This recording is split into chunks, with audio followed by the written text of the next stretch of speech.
Hey, what's up, everybody? This is JTC Boy coming at you with the Culture Stream podcast.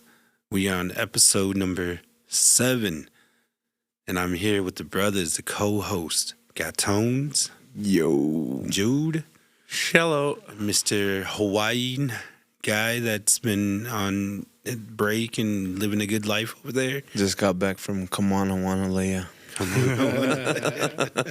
Brother Zoe. Been to Hawaii. Fasted on one of those mountains. I was kidding. Aloha. Aloha. Mount Wanahakalugi. Fasted on Nude Beach. The water's cold, I swear. Okay, so, back to the topic here. This one has been voted on numerous times, and we want to talk about our singer origin story. And we're all singers here. You know, we represent Young Bear, Southern Style, Wakbekute, and we've been doing this since we've been little. So we all have our own upbringing, our own teachings that we want to share with you guys, and hopefully help you younger ones out that are listening. And I don't know, the older ones, you know, you guys want to give us some feedback, you're more than welcome to. But yeah, we all know that everybody has their own origin story and upbringing. And we also, with that, we are going to be giving a shout out to our, what would you say, idols? Mentors. Favorite singers. Favorite singers? Yeah. Sure. No, you can't be your own favorite singer. God dang it. But yeah, let's. Where are we gonna start? We're gonna start with Zoe here. Yeah, because these guys are probably almost the same story, huh? No. You too? No. Nope. Started a day later. Yeah. So, Day later. so I guess I've always sang my whole life. I've always got taken out there to sing a drum. I guess it kind of paid my way to like be able to sing or dance. And I was like a couple weeks old, so they kind of got that taken care of right away. And then I just went to sing a drum back around Kansas, Oklahoma sometimes. Not so often though, every once in a while. But I always go back to Nebraska, back home, in Macy and Lincoln and Omaha, and Fort Calhoun. All the doings there all the time as a kid. And then I met JD and Leroy. It was probably about 13, 14, 15, something like that. So you guys known each other for a while, though? Shit, like over half our lives now. Oh, so, that's cool, man. So I met those guys, and then me and Leroy kind of had our own little group because we lived kind of right by each other. Own little group. What was it called? Cedar Hill. Shout out Cedar Hill. The boys, Baby Jeff, Jared, if you guys are listening. John David, and then Leroy. And then to that fizzles out, you know, like a lot of things do, you know, singers try to get something going and, you know, you're just young or whatever, so fizzles out, and then everybody gets into high school and still all bros, and then, I don't know, just got the itch and shit, ended up in the Army somehow, and I was stationed at Fort Polk, which is like 45 minutes north of Kinder, so there's not a lot of natives around. Gets kind of boring, you know, you sing your whole life, it's kind of sad, so. But I went over to Livingston, and I met them over at Livingston. They would have a monthly benefit dance for the powwow, the annual powwow. This is before what it is now, and if you guys ever been now or have singing contest, they didn't have it then. So I'd go there and sing, and then... Was it kind of like a hobbyist type? No, they're Indians. Yeah, Alabama could shout Aaron Abbey's. Oh, okay. My bad. Snap back like that. No, they're Indians. Nah, they're hobbyists. We gotta ask these questions. So there's a family there, and they kind of took me in. But we would go sing at hobbyist powwows in Louisiana. Rock them. Yeah, rock them.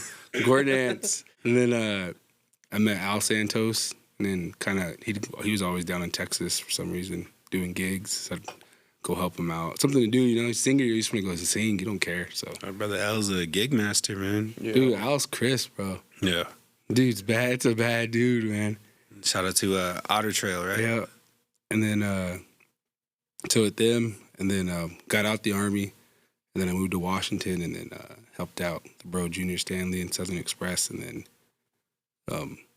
in February 16, he put me on with Southern Style, Chucky and T and all them. They only had like 6 guys and needed extra guys, so got the call.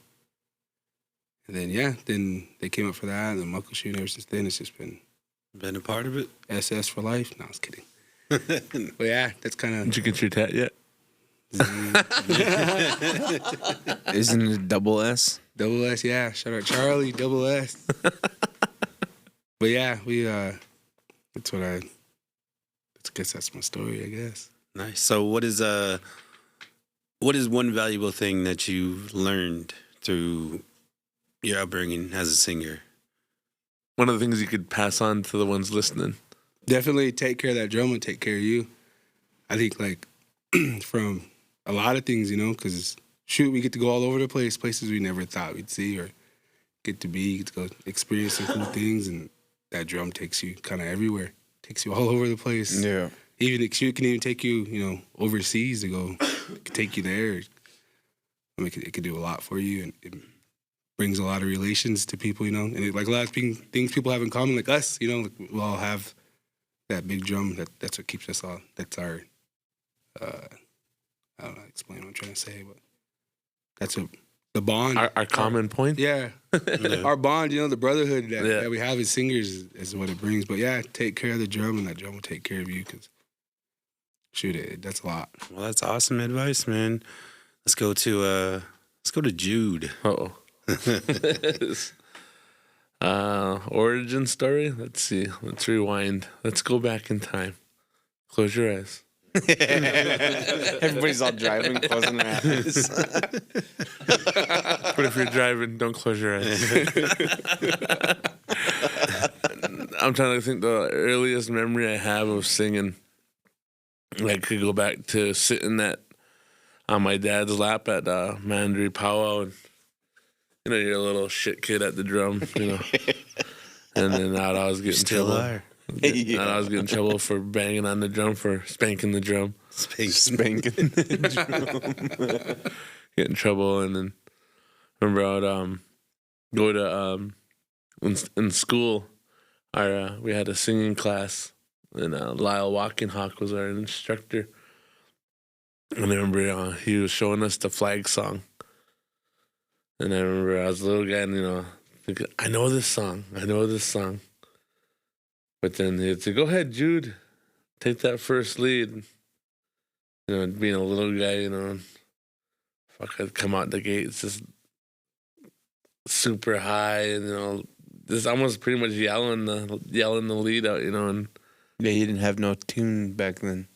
but I would do that, and I remember him not cutting me, and he'd just be watching me, and I'd just be singing by myself. He's just dragging out the lead. Waiting for him to come in, and he'd just be looking at me like, all right, yeah, you're all right.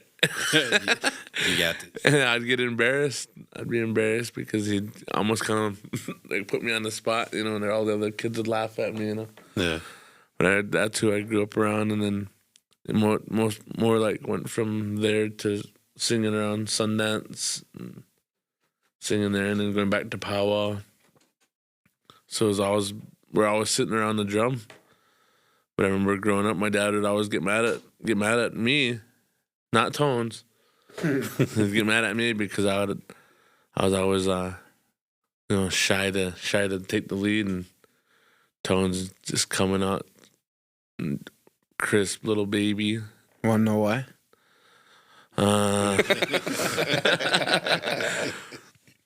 But yeah, and then after we traveling around with my dad and them growing up, and then getting to sing at the big drum with him, sit down, and I think when we moved out to Connecticut, we used to sing with my dad never really let us sit down with Mystic River. We'd have to go sit with Youngblood, the brothers from out there in Shinnecock country. No Silver Cloud? They were out there at the time when we were out there. For real, yeah. They were out there when we were out there, but that's where we learned our Southern songs from, because it was the only Southern group out in New York around that time. So that's where we learned our Southern songs, but they were the old go-to songs that everybody sang. And then we started leading for Youngblood. And I remember that was like the big thing to take that lead, and almost seemed like we were in the. You battle was with the big leading for them. dogs. I wasn't. Well, yeah, there you go. There you go. Put it that way. I was leading. Tonez was still wussing out. You know.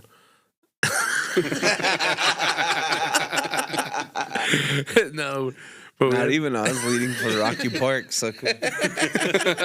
Oh yeah. I was forgot one up on you. I forgot about Rocky Park was out there too. That's right. You was with the brothers. I was with the Navajos. But yeah, and then come nowadays when we started Young Bear, it's crazy. We went to Belknap Powwow, and there's only we borrowed the tribal van, and then there was me, Tone, Marty Young Bear, Clayton Spotted Bear, Jesse Baker, and then when we got there, Nelson was already there. And we were still trying to figure out a drum group name to set up. We were like still on the fence about what name to use. And then my auntie was there. She said, "Why don't you guys use Young Bear? You guys are all Young Bears." And we all looked at each other like, "Oh, okay, well, I'll try it out." And then that's the first time we set up Young Bear. And then Become a household name. 10 years went down the road. And we always talked about when we were kids, we're going to set up, when we're older, set up a crew. And then 2010 came around and it finally. Well, you can't forget about Little Rascals. Oh yeah, that's right. Little Rascal. That was more like Novi's crew. Little Rascals. I know. They were the Mighty Corn Dogs before they were the Little That's Rascals. accordion, all them accordions. The Mighty Corn Dogs. But we always had singing mentors to look up to at that time. Kenny Merrick Jr. was out there teaching the boys how to jam. And us just growing up around the drum, so we always had like, who was the guys that was around the drum? Mike LaFrance boys was around the drum when I was growing up. I remember that. Every now and then you would see the Ron and Ted Noon at the drum. But the main mentors was probably my dad and Lyle Walkenhawk, a.k.a. Swigamus. And he was really the guy to push us, because remember when we were younger at the summer powwows, my dad would be out, doing his thing, and then me and Tonez would be helping out Lyle, setting up Thunder Butte. Yeah. Shout out Thunder Butte, man. So, what is the same question? What is one thing that what was it? One thing that You that could you pass could share. on the Yeah. sharing to the for me, I would say is don't beat your grandpa up. That drum, you can put the honor beats in, but don't beat him until he tears. Just show respect. You can hit the honor beats hard. Just don't wail on him like he stole something from you. That's all I can say. I see a lot of singers beat their grandpas up to where they rip them, and like it's not. You don't need to hit him that hard. But yeah, that's probably the thing I could say is respect your grandpa. He's always gonna make you money, take you around the world, take you to the next powwow. So just have that respect for him and don't beat him up so bad. Yeah. But yeah, there. How about you? Going to you, Tonez. Let's hear your origin story. Well, when I was born in 1989, I came out singing a song. Was it the AIM song? No, it was Heartbeat Special. Came out singing Heartbeat Special. Even the nurses backed me up. Yeah. No, I think the earliest I can remember singing, my dad was the cultural director for the Pequot tribe back in 90-something. But he was teaching a group of kids out there to sing. And I remember going to work with him, and he'd always have a drum. We'd be singing a certain time of the day. We'd have a bunch of the tribal members be singing in the parking lot. And then that's the very first time I ever led. I can't remember what year that was, but I was too young for school anyways. I think I was like 3 or 4. And then, yeah, just fast forward probably a year and we're singing with Rocky Park drum contest. We'd go to the powwow and go run around. They come get us for contest, sing our contest, and go run around again, you know. But I was pretty crisp. I was always crisp. Nah, I was kidding. Jeff Pegram and Chris Pegram for rounding us up right before contest. So. Yeah. And then we moved home. Singing with my dad. We went to did our first recording. Sweetgrass Records. I think it was Ted Whitecalf was his name. Yeah. Yeah, and that was our first recording ever that we've ever did. And then fast forward a couple more years. Went to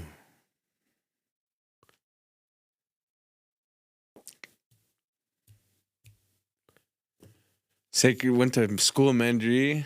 I almost forgot it. Sacred Eagle Drum Group. Sacred Eagle School Yeah. Drum Group. But That's a dank name, isn't it?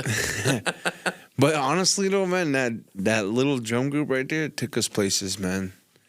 We got to go to LA, Phoenix, and it just Massachusetts. yeah, we went to Boston. Not Austin, Boston. That's what I said, Austin, Massachusetts. Yeah. But yeah, that drum group took us places, man, like for real. And it was just bunch of little shit kids singing around, and we'd have practice every day. And Every day. yeah, but yeah, that was probably one of the funnest times, just traveling with that drum group. And then Jude said we started Young Bear for Belknap. It's crazy because we was just going out on a limb that time. Didn't know what we was going to set up. We just wanted to powwow. Yeah. Had a big old 16-passenger van, and there was only 5 of us in it. And then I think we moved out to Washington after that. Was out in White Swan. White Swan, yeah. Grandpa Slim John's house out there. We was out there for a couple of years, and we set up out there. And actually, the Northwest really took care of us out there. Really great hospitality to us.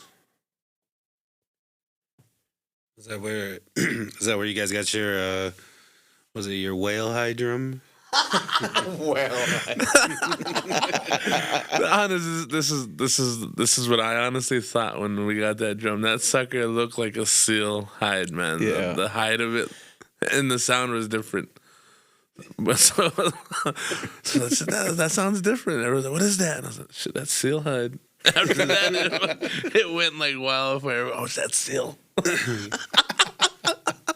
So no lie, I thought that blue drum that they had was actually like a whale or a seal. I was like, no shit. It had a different sound. It sounded good, man. I think I got that in 2010 or 11. We was out there in Washington. Here these younger guys are singing on it, and it just echoed through that building, man. Just boom, boom, boom. Just real wicked, man. Couldn't even hear him. Just heard the drum. Yeah, pretty much. And I think I was telling Jude, I was like, man, that drum sounds wicked, you know? So I went one song, I went and watched them sing on it. And they didn't have no stands, they just put their feet under it. It's like, shit, that's a wicked drum, man. It's like, I want it. So after the pause over, I scored it for, I think, like, 250. yeah, 250. Remember you asked E.T. Gopher. yeah.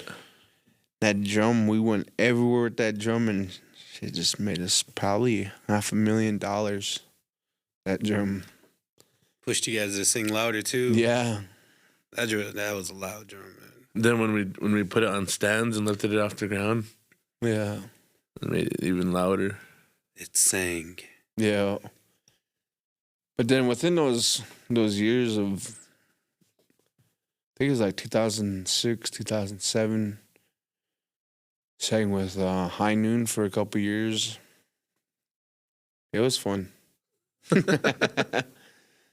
Then just started up Young Bear, 2010 at Four Bears again.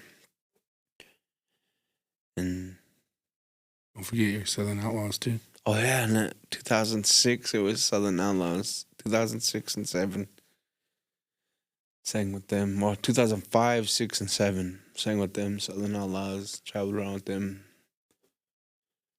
carried them. But it was just like singing with different drum groups is everybody has their own way to run a drum group, right? A lot of people like the way that it's ran fair, and that's what we try to do. And yeah, a lot of people are like, what is it? At Mandripa had a young guy sing with us, and Nelson told him, you know, you make flag raising, you know, you get a good cut. Shaq got there like 2 minutes late. Here he was already sitting at the drum, you know. And I was like, this guy's on for it, you know. But gave him full cut, and he was just like, "You guys give full cuts like that, you know?" Like, yeah. So that's like one of the things that I wanted to say is like, you know, do the time, you'll be treated fair, and you know, learn the songs. Don't be lip singing when it comes to contest. Be a singer. Yeah. Do the time. Learn songs. And sing your own songs. Don't be a cover band. That's where we started out, as a cover band, and we didn't really win, but when we started singing our own songs, then we started doing better and started winning more. And that's what makes you a drum group. And one more thing. Pick a style and stay with it. Don't be going back and forth between contemporary, original. Just pick a style and stay with it. I hope. Well, thank you for singing your guys' origin stories. I guess Well, let's hear yours. I was gonna cut the podcast. I gotta go. No, I grew up ceremonies, sweats and things like that. My dad, he was wouldn't say medicine man, he would say like a helper. So we started off doing that. But yeah, I've grown up with 3 older brothers, and we've kind of always just been around it. And I remember my very first time sitting at the drum, I was probably like 4 years old at a powwow.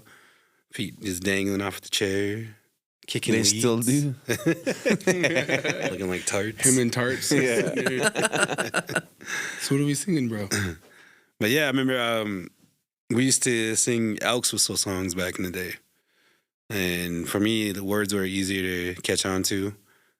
And I think one of the earliest memories I have when we started doing our Sundance over there in Long Hollow we had our Sundance meeting, and I remember making a pledge to sing for the Sundance because I always knew that my place was there as a singer, and that's always like, I don't know. I really just, it's nothing glamorous for me. It's just a part of my life, and traveling around with the bros over here, I was able to sing with them a couple times, both White Lodge and Young Bear, and taking Wakbekute around.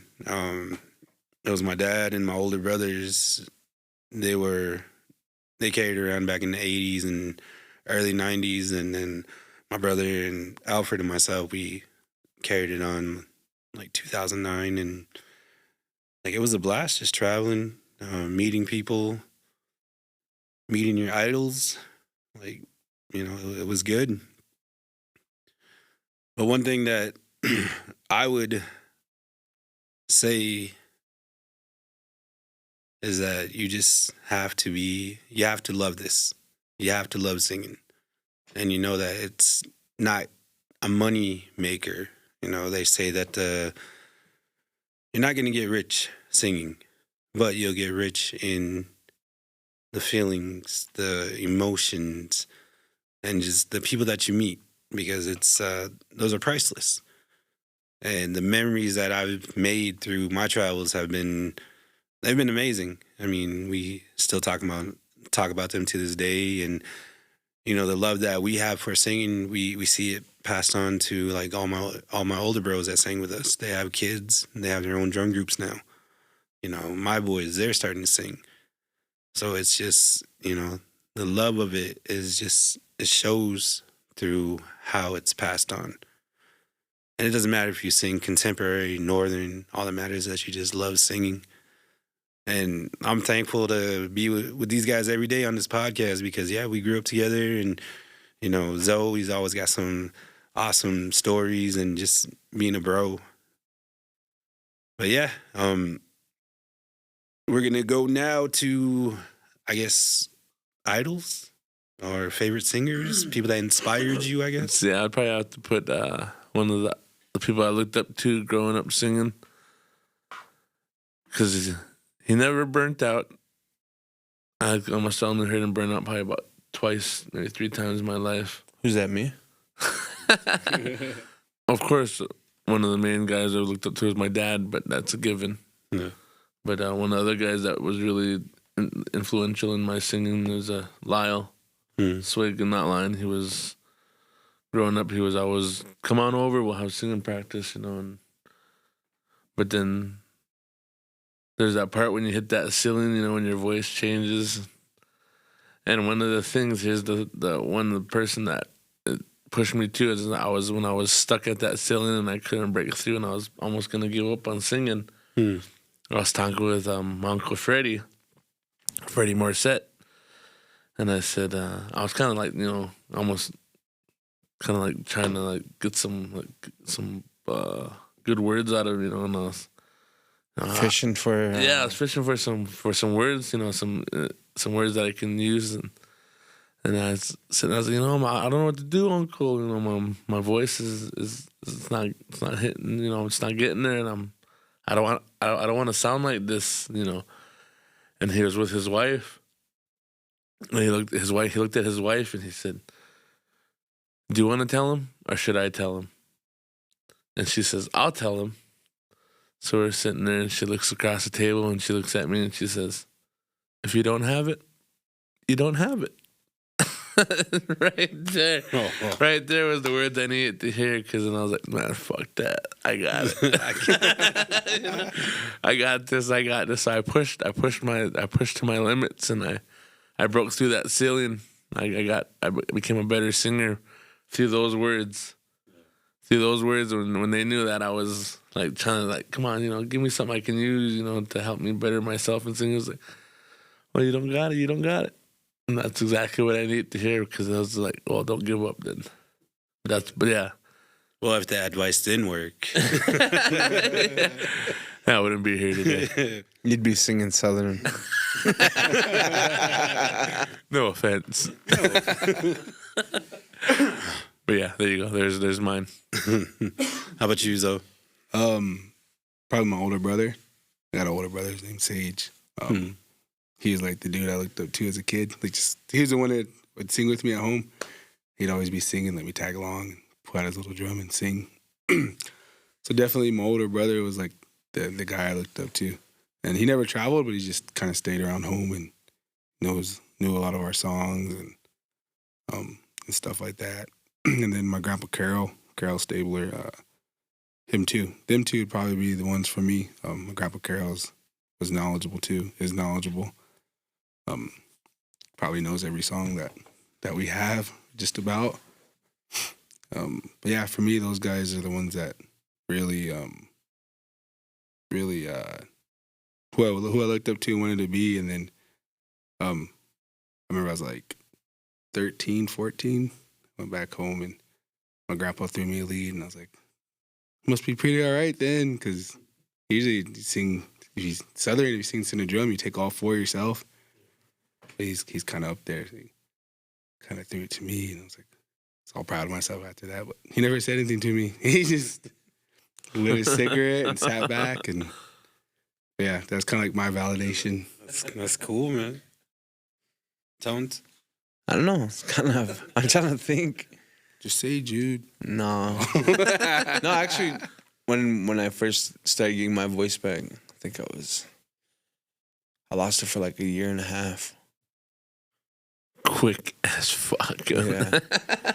But within that year and a half, I was, you feel like, man, am I ever gonna get my voice back? Or hold up real quick.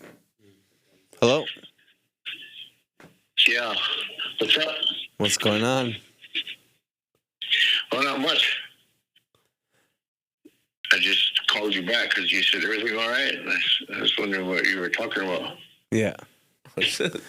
Dare, Huh? I got you on our podcast. Badass. Oh, podcast? Yeah. Yeah. Who's your favorite singer? Power singer. My favorite singer? Power singer. Power singer? Yeah. Probably myself. See, that's where we get it. Well, besides yourself. I'd have to say Alden Weaseltrow was pretty good back in the day. Who was most influential to you growing up then? I mean, growing up, Yeah. or as singing, or as Yeah, singing. probably my dad. Yeah. Close second was Dr. Bill. Mm.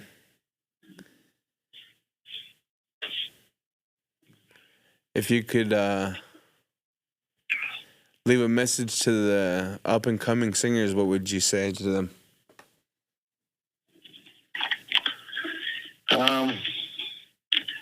Just keep practicing and don't choke yourself.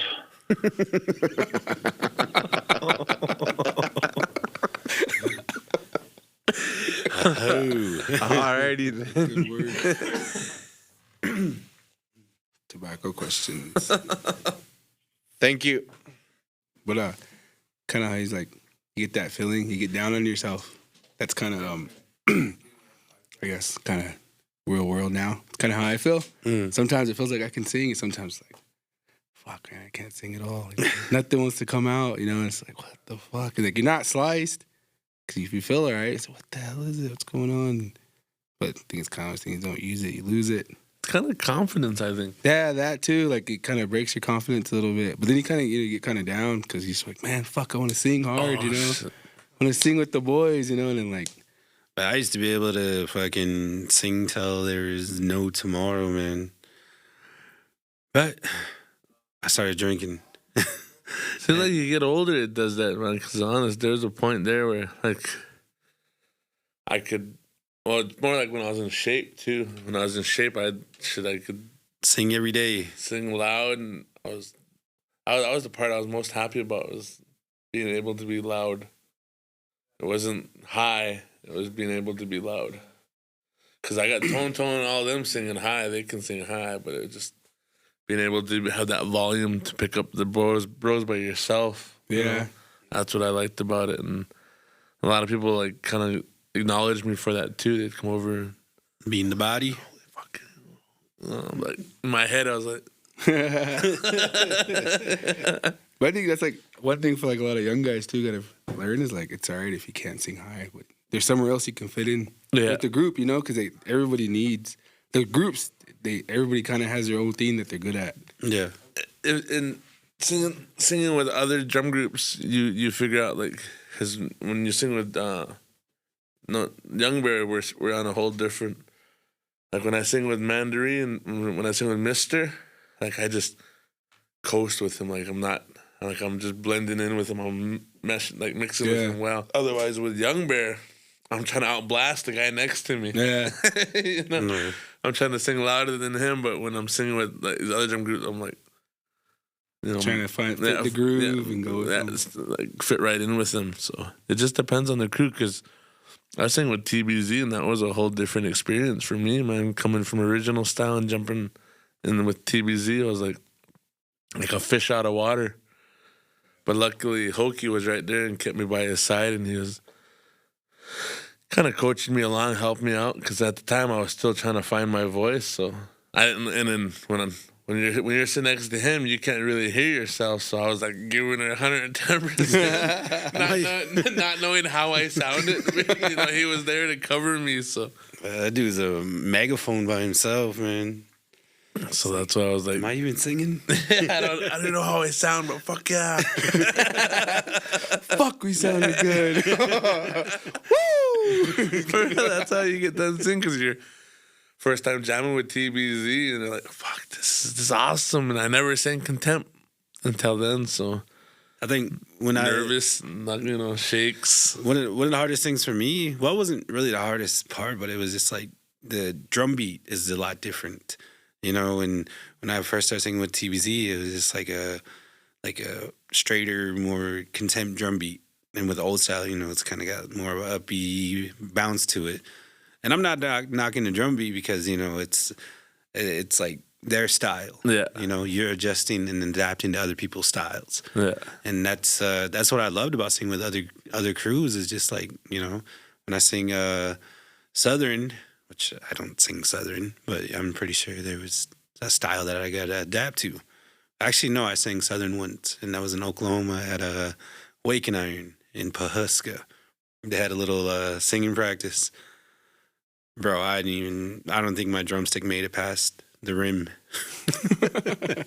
It's because the beat, man, the round dance I couldn't even catch. They started doing around the gore dance. I was just like, yeah. My son had more rhythm than I did that day. But yeah, I mean, it's about just adapting and things like that. So are you saying you carried the boys then? My back hurt for a couple months. Well, no, because like, yeah, I don't know if you guys notice, like Southern, that you can tell like when someone's not there with them. You know what I mean? Yeah. Kind of like that punch, that person that carries them. Like for us, it's like it's Pooh. Like if Pooh's not there, that you can tell Pooh's not there with us, or if like Hopi Derek's not there, that you can tell, or even the Keyswoods, you can just they sound different when you don't have a certain person there. If that makes sense. Yeah. And like don't want to like I said, not stepping on toes or trying to make anybody mad, but you can tell the difference like when Larry Moe sings with Blazing Bear and when he don't, because like Larry Moe, you know, has that really volume deep voice, you know, and has that volume at the end, and so you know they can sky it and then he drops it and it like he bases it out and it's just you can tell the difference. But I mean, like I said, you can tell the difference with us. So we got brother Tonez back, kind of stepped out for a second. That was awesome to hear the old man. Haven't got a chance to hear him in a while. And hey, everybody out there, you know where these boys get it from. That's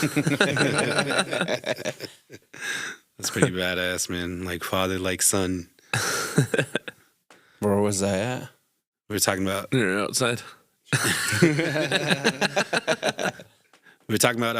idols. Oh yeah. Who would you put in there? And you were And saying, of course, our parents are giving me a seat. Yeah. One of them would probably have to be. When I was younger, I was kind of big headed, I guess you could say that. Just everybody feeding into, man, you're crisp and you're this and that, you're wicked, and kind of make your head grow a little bit as a kid, because you don't really get that. And one time was at a powwow, and late Uncle Bill runs above. I apologize years later, but he was critiquing my singing, and I didn't know it till maybe years later, but I kind of got after him. I was like, I don't see you leading, but I didn't know it at the time that he was a legend, and that always stuck with me, like, what, maybe you could lead like this or lead like this, and he was helping me at the time, and I didn't really understand it. But that was one thing that always stuck with me, is he told me how to lead, told me how to, do certain things with your voice, and that was probably one of my idols after I grew up a little bit, and all the songs that he made, all the things that he's shown. You see a lot of younger guys like thankful for him, showing them songs. That was probably one of my idols. And then like Jude said, Swig, that was another one. And then probably Opie Day was one of my all-time fave singers, because he was just different, unique. With when he started Midnight Express, I got to sing with them. I was one of the OG Midnight Express. Just kidding. They got their first host gig as Midnight Express in Wapaton. And it was me, Crow, and Whips. The boys broke down, and Crow was like, come help us out. So I went and sat over there and sang till the boys got there, but shit, I was OG before most of the OGs. add that to the resume. Yeah. But that's all I got to say about that. I think my idols growing up is probably Wait. So who JT, tell us. Fill us in. Who is the ones that influential singers and the ones that helped you along your travels? Oh wait, I got one more. One recording I was used to listen to, and I never met him, but the A1 Club or A1. Oh yeah, that old school tape. Yeah, that was Blackfoot A1. Yeah. Yeah. I guess for me, it's probably my brother Cody. Dude was crisp. Those are gimmies. Come on now. Well, you said people that helped me out. Like I freaking I used to be the little cute lead back before puberty and all that. still are that cute lead. I try to be,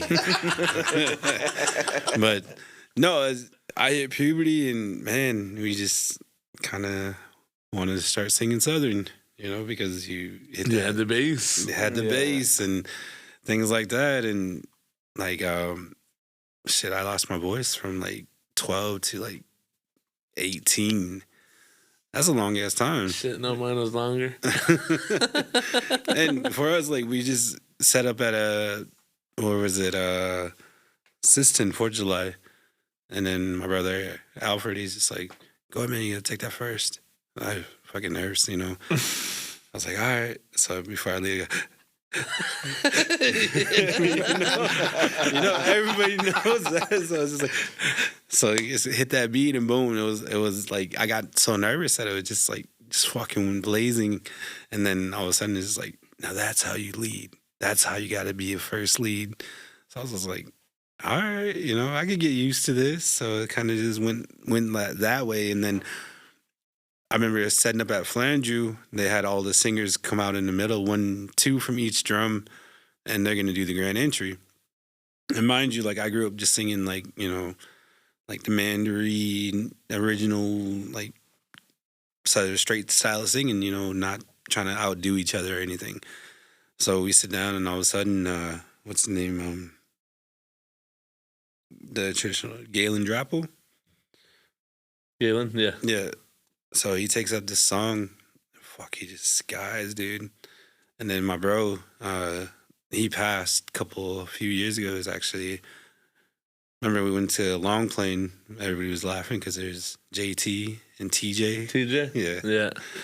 And shout out to my late bro and his family. But TJ was my guy, man. And TJ Maxx. Oh, yeah, okay. Yeah, and he was always the type, like, he'd always used to listen to Northern. He'd put me on to contemporary, but shit, he was just sitting there, like, skying with him, and I was just like, how the fuck you guys sing like that, man? I was shy back then, so I was kind of, like, trying to sing, but I was, like, getting, like, bashful and shit. So after that, I was just like, I know there's more. There's another level out there. So I started going to driving back and forth from Minneapolis to Assistant. That's where my ex-wife is from, Minneapolis. I would just put in Northern Cree. Their first CD that I listened to was their Nicomo. And man, I would just sky all the way, Assistant to Minneapolis, just try to catch all the leads. And that's how I got my voice, and it was just encouragement from my brothers and my bro TJ. And yeah, I mean, I want to thank all those guys and that Nicomo CD. All the drum groups, man. Shit. But yeah, we all have our idols, and singing is just something that we love to do, and, it's a part of us. But yeah, I guess with that, is there anything else we want to touch on here? Shout out Ho Chunk Station for taking care of business up in Canada. Past like 2 weeks. Yeah. Yeah. Those guys have been. They've been doing it for dope. years. Yeah. Man. I think like this made me think of what we were talking about. Like basically all our dads and everybody, and their dad was always there with them. And shoot, there's little tiny guys running around everywhere, and shoot, now, man, they're men, and they came. Well, we all said this was gonna happen. Yeah, eventually. but for it to see it's pretty cool, man. I said it a couple times too. For it to finally happen and seeing them catch their stride, shoot, they gave Nelson them a scare. And start seeing, man. So, shoot, man, that's cool, man. Yeah, I thought honestly that tiebreaker was probably even. I say that much. But that's the thing. Drum groups out there, staying consistent is key. Up and coming are hungry. They're hungry. And then just know that, you know what? People are out there listening. People are going to give you your flowers. You just got to stay with it. Don't get discouraged. You hit that dry spell. And I remember Young Bear, you guys kind of did the Canada route for a while, right? When you guys first started out. I remember I was saying we guys at Long Plain. That was like 2010, I think. Yeah, we did 2010, and then we finally hit it big in 2012. So there was a lot of third place, last place, third place, fourth place. Then 2012 was when we're in the number one seat now. It's like a puzzle. Had to take singers out that weren't. No, I was kidding. That weren't producing. No, I was kidding. Oh, fuck. No, I mean JT was there when we started out. Like he was actually at the Powell where two of our singers chose to jump ship because the other drum group had a better name. Like, well, this is better credentials for you. They told the other guys, and we're like, Really? What's whack is when the bros and they're supposed to sing Yeah, with you. yeah, they're I know, and then bros, they show shit. up and then they sing with somebody else because they have more guys. That's the worst. I think that's one thing you could probably say to the younger worst, singers coming up. Like, don't jump ship because one day you'll get your turn. And or even like these drum groups that take these younger singers just because they're bigger name. Because we were like that, man. We was singing with High Noon. That was the big name back in 2007, 2008. And we had our own drum group and just, it was just stay with your groups, Yeah, that's that's kind of been the norm for up and coming singers. Is man, I'm a lead, show my best leads, and hopefully Northern Cree or TBZ or these other drum groups will pick me up, and it's nothing wrong with that, but it's just loyalty. Exactly. Yeah. Yep. And it's like the people that were there. The people that were there when you were starting out, it's like they'll always be there, but you got to be there too. But I mean, it is how it is, and I'm not trying to knock all these other drum groups for reaching out because I mean, I'm getting older. I'm not gonna have a voice for the next freaking 20 years. I will. Quiet. Would you say performance enhancement drug or Oh something? yeah, your PEDs you're taking. But yeah, that's what it is. It's just you guys start off as a group, stick it out as a group. That's where Ho Chunk Station is. I mean, their old man. He sang with Kozad and all these other groups for a while. And then all of a sudden, the boys said they wanted to sing, and he took them everywhere. Then you seen them just little kids. Yeah, you had to round them up before the contest, but he led them in a good way. And it's awesome to see Ho Chunk Station where they're at. And there's other drum groups that are doing the same thing. Just keep doing it. It reminded me of us when that same not that same story, but the same year was actually that same powwow. We were talking about Long Plains. Yeah. There was another guy. Every time we asked him before the powwow, we'd ask him. We must have asked him about 5-6 times at different powwows. Gonna sing with us? Yeah, I'm down. I said, all right, cool. You down? All right, hell yeah. And it'd come time to sing. And he would look over at this other drum group. I won't say their name, but he would go and talk to them. And he'd come back and he'd be like, I'm going to sing with my uncles. And we were like, shit, you told us you're going to sing. But all right, So the next time, again, we asked him again and again and again. And pretty soon, I was like, so it got to the point where I was like, we're not going to ask you no more. We asked you numerous times, and you did this to us numerous times. So we're not going to ever ask you again. And we told that to the boys. I never told that to him until one year at Denver March. We were set up, Young Bear, and he came out, and he said, how come you guys don't ask me to sing with you guys anymore? I said, we asked you so many times that you jumped ship on us that we told ourselves we're not going to ask you no more. And he was like, really?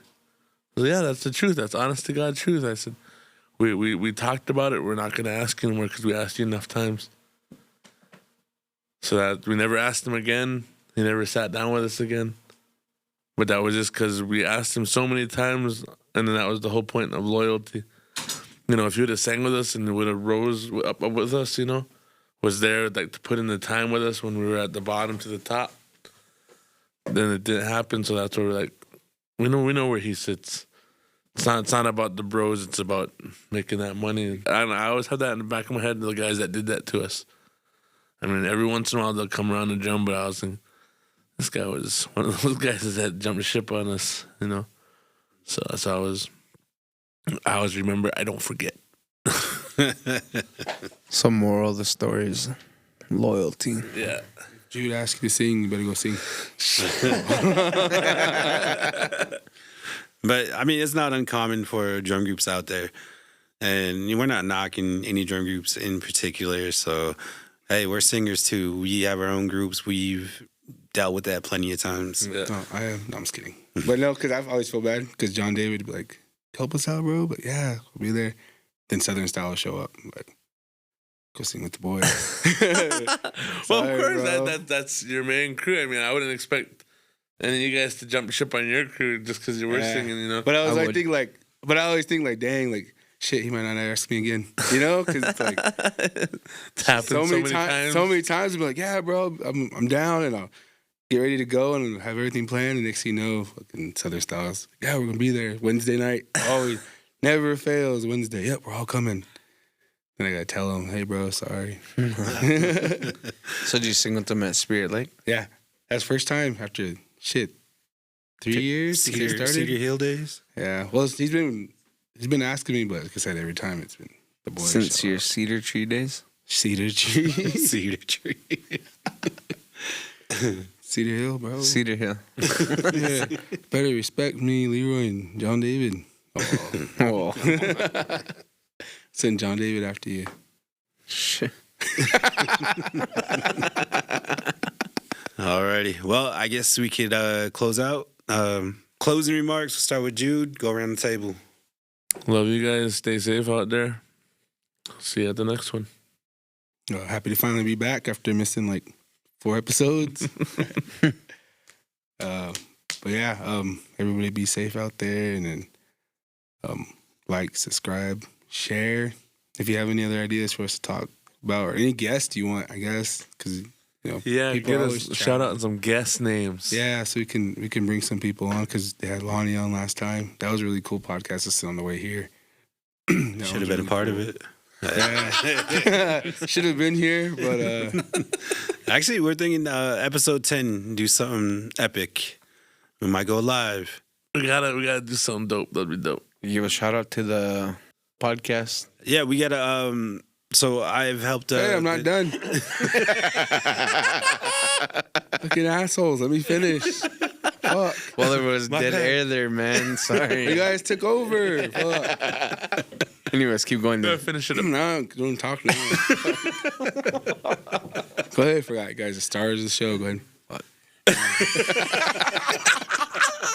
You guys are the stars of the show. I'm out of here. Glad to have you back, bro. I forgot what I was gonna say, but yeah, just give us some ideas, and I don't know, maybe we could think of something cool to do for the 10th. Maybe like a giveaway or something. Tones will make you a song, Pendleton. Song Jacket. giveaway. We're giving away 4 songs. and then 4 songs. But yeah, that's all I gotta say. Are you done now? Yep. Okay. Go ahead. Just want to give a shout out to everybody that we dogged on this. No, just kidding. I don't think we dogged on anyone. Just me. Just want to excuse my father for saying, "Don't choke yourself." No, he was right on that. Nah, he would.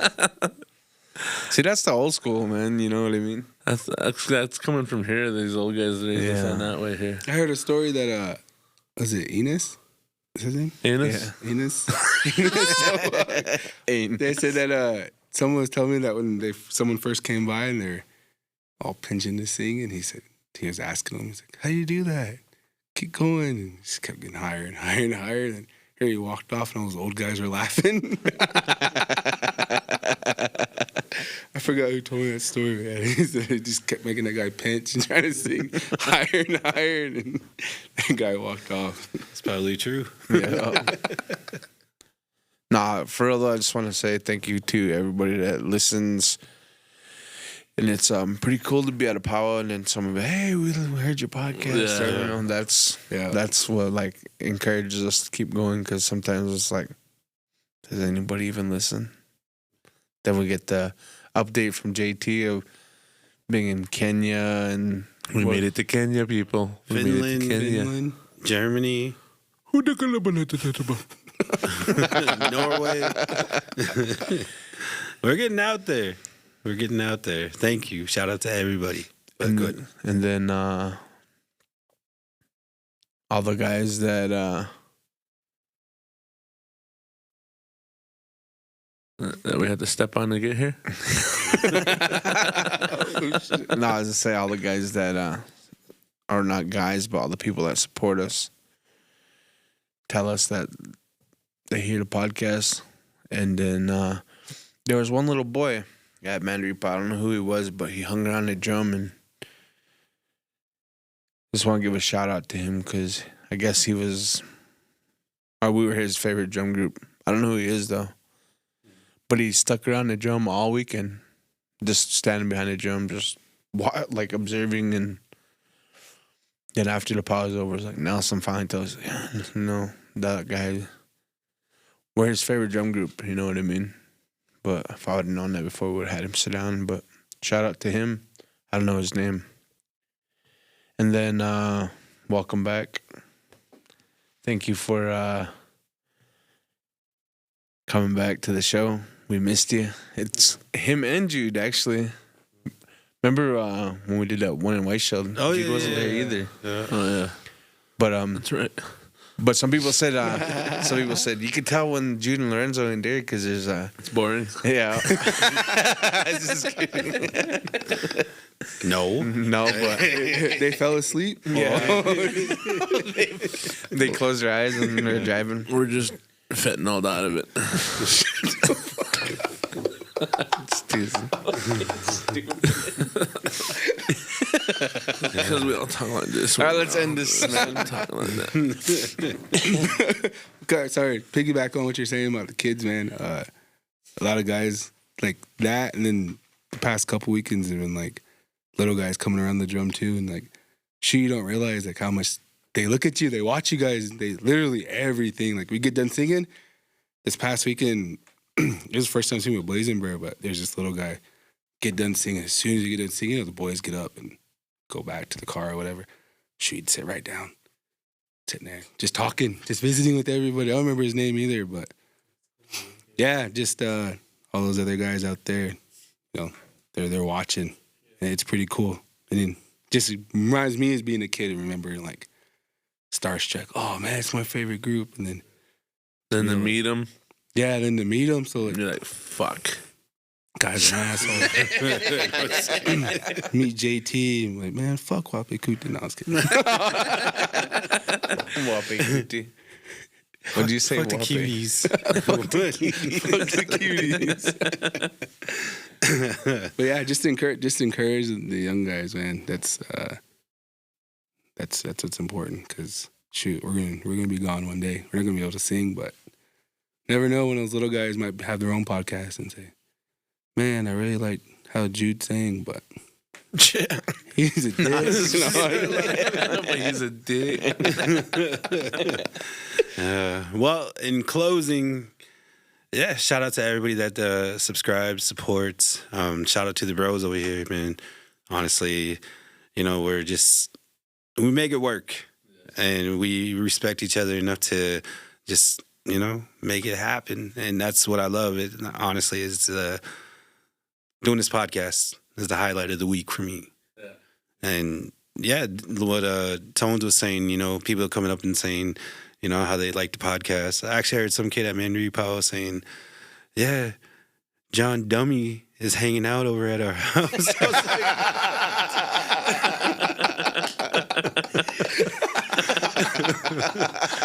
I just looked at him and kind of shook my head. I was like, he listens to the podcast. That's funny because my daughter calls him that too.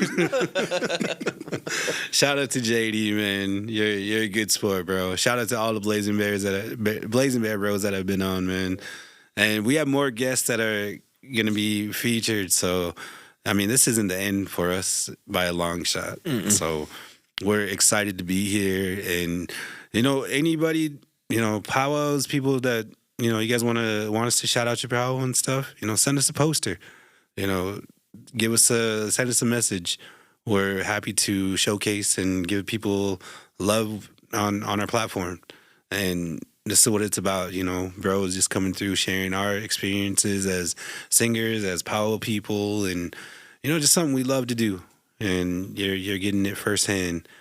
But yeah, man, thank you for everything. What about the before Lorenzo cut us off? What about the podcast? Oh, yeah. And for everybody, An asshole. For Lorenzo.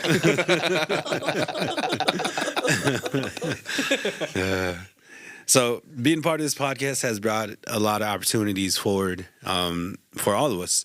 And me personally, I've had the opportunity and the pleasure to help the MHA Interpretive Center. That's where we host this podcast right here at the Interpretive Center. They asked me to help get a podcast together for them.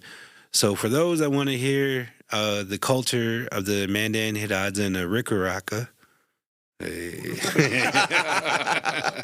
the Mandan Hidatsa and the Rikara, Tones don't like the Rikaraka. Check out the new podcast. It's called the Three Tribes Podcast. The number 3 and then Tribes Podcast. It's on Apple Podcasts and Spotify. That'll be hosted by Zane Baker, Zaysha Grinnell, and it'll feature people that work here in the Interpretive Center and also a bunch of guests from the 3 tribes that share the culture and a lot of things like that. So be on the lookout for that. We're excited for that one to get up and running. But yeah, as always, That's not the podcast I was talking about. Oh, there's Spirit. That. Oh, another one. My bad. And another one that Yeah, that one too. well, there's been like I said, along with opportunities, there's been a lot of people reaching out to us and have been hitting us up. And be on the lookout in the future. We're doing a collaboration with Spirit Talkers podcast. So follow their Instagram. I believe it's Oki Podcast. And then, we're going to get something in the works, collaborate with the podcast with them. Get the Ouija board out. Ouija board tournament. Yeah. First one to possessed wins. But we're going to be doing that coming up soon. And then, again, anybody with the podcast, like, reach out to us, man. We're willing to get you guys out there as well. But shout out to the people across the pond, people north of the border here, south, in all 4 directions. And remember, If you don't use it, If you don't lose it, you better find it. if you don't use it, you lose it. Alrighty, guys. Later. Later.